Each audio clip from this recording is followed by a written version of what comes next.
In New Haven, school officials are responding after a teacher was arrested over the weekend, accused of sending inappropriate text messages to a student.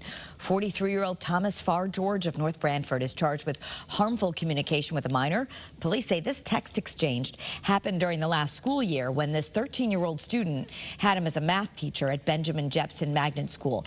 Police tell us these texts were not sexual, but they were, quote, outside what would be expected in his role as a teacher. Officials with the district tell Eyewitness News this teacher has been out on leave since October, saying, quote, as soon as the suspicion was raised, we acted immediately to report the concern and to separate the teacher from our school community.